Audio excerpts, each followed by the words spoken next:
I made a scroll. I took one chapter of the book on World War II that I've been playing with, been deconstructing, and turned it into um, a scroll. It's a two-column work originally, and so I cut it into one column. I Xeroxed the back pages of the back side of the pages because, of course, it was printed on both sides originally, and the scroll, I think, only really works on one side, although you could imagine saving paper and flipping it over at the end and reading the other side. Um, and a couple of things that I learned first from the making of it.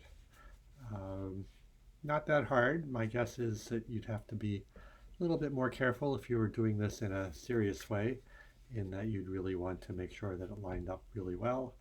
Um, you don't make long pieces of paper probably, but you can glue them together.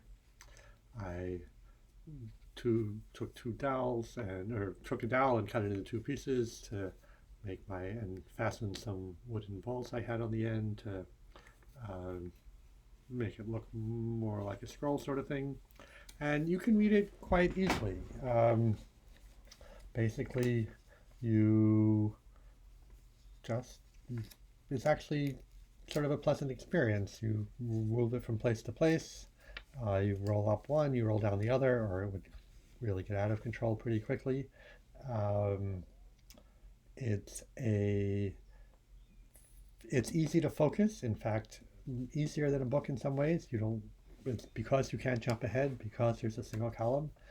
Um, it loses a lot of the possibilities of formatting, partly because of the way I did this in a fairly narrow stretch, narrow set of narrow band of paper. The original had pictures that were wider, or double column. This sort of enforces a kind of a straightforward, this is about the text. Um, right now, it seems like it takes two hands to handle, but in fact, it wouldn't be hard to put this on a desk and read it like a book. Uh, and it's fairly compact, in some ways more compact than a codex, in that you can roll it up, it keeps your place, and you can start to read it anywhere. Um, Whether it's as convenient, reading at the beach, reading in bed, um, maybe not quite as much. It's a little bit more in the way of more moving parts.